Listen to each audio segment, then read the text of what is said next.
I'm going to play a very short clip from 60 Minutes. Basically, they admit that nobody in the United States had this technology, but then they blame Trump for that.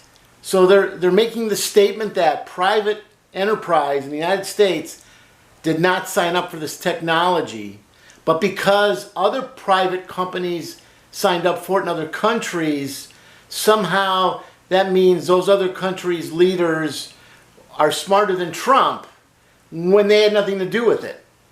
Now listen very carefully to how Trump gets blamed when he's just collaterally off to the side on this. And while all this was going on, he was being impeached.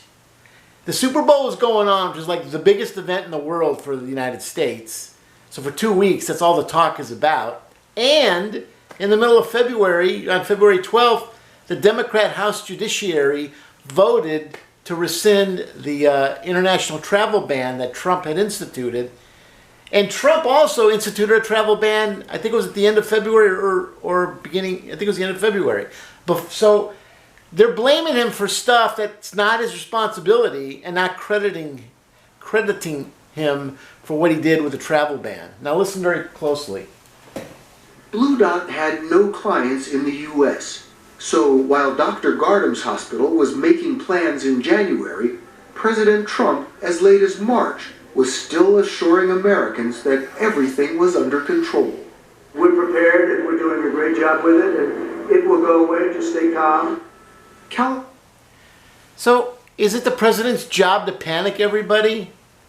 I mean, everyone's taking stabs at him, and the media was the one that covered up the U.S. 2017-2018 senior flu epidemic. We had one back then.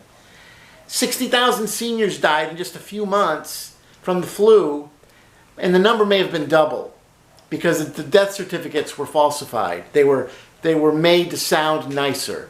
So instead of dying of the flu, a patient died from cardiac arrest. A senior would have died from cardiac arrest, natural causes, or heart attack.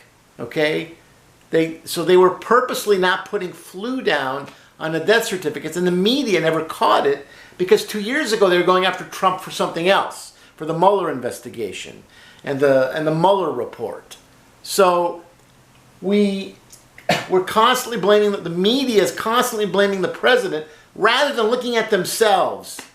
Why didn't they do a study? Why didn't they do news stories about this technology? So rather than take the blame and say, maybe if we didn't spend so much time going after the president and used our resources to find cutting-edge technology, we would have known about it and publicized it, and somebody in the United States would have had it, and then we would have had better notification. No, it's always Trump's fault. That's what the media does nowadays. I'm saying this as a former lifelong Democrat. I voted for Hillary Clinton in 2016. I donated to her campaign. I have a background in media. I had an editing studio for 20 years. I won a Los Angeles Emmy. What the media continues to do to our president, frankly, I think it's treason.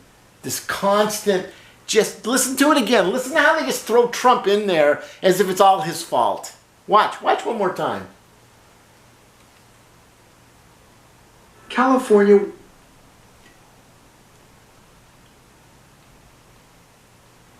and yet you see countries around the world where this has been a surprise.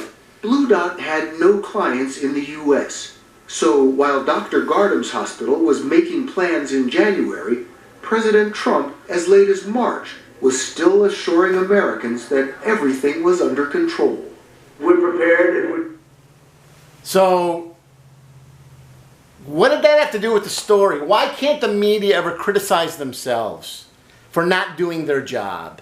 This company, Blue Point, was around, and the part I cut off in the beginning, as a matter of fact, let me play that too, how other countries didn't know either. So they're trying to make it all about Trump, but listen to let's go back a little further. And that company that did have it, they were in Canada. That's something you would need to know. Okay, here we go. Listen. And a half ago. That was so important. So none of this is any surprise to us whatsoever, and yet you see countries around the world where this has been a surprise. Blue Dot had no clients in the U.S. So there it is. Other countries were surprised. The U.S. had no clients, but it's Trump's fault.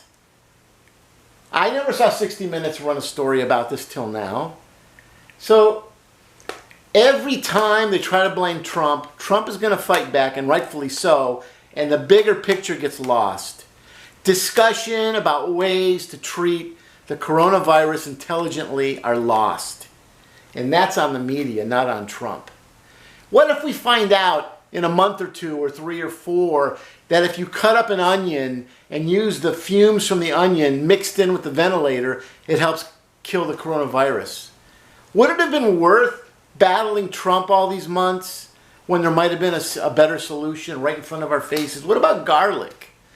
There's an old wives' tale, but I think it's true, that grave robbers used to wear garlic because they figured whatever contamination the body had that they were going to rob, if they were wearing garlic, they were going to be protected. I mean, is it wives' tale? Is it not true? I mean, you know. So why aren't we talking about lungs and air and inhaling and what could be inhaled along with natural air from a ventilator that might help solve the problem? Instead, any chance to throw the president's picture in there and put a quote in that he said that somehow makes him the bad guy is what the media keeps doing. And 60 Minutes is just as guilty as everyone else.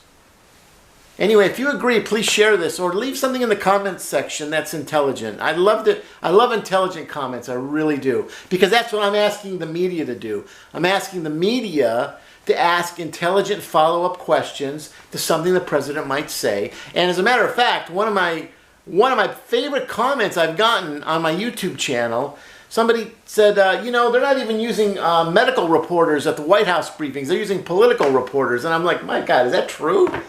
Is all this hostility and clashing and making the president, trying to make the president look bad because we have political reporters sitting in the White House, a reporting staff, and not medical reporters who would know how to maybe shift the discussion or improve it? Instead, we get these battles every day. Is that what we've fallen to in this country? You know, Trump versus the media and no desire to just get really good ideas going and make people think. Remember, lungs, inhaling air. What could we add to the air that might help somebody with coronavirus? Is it possible there's something that could be slipped into the ventilators? You know, I mean, just something. I don't know, anything. I think onions and garlic would be better than not doing it, but maybe there's something else, you know? And there's no discussion about that. It's just about whatever Trump did wrong. And that's killing people.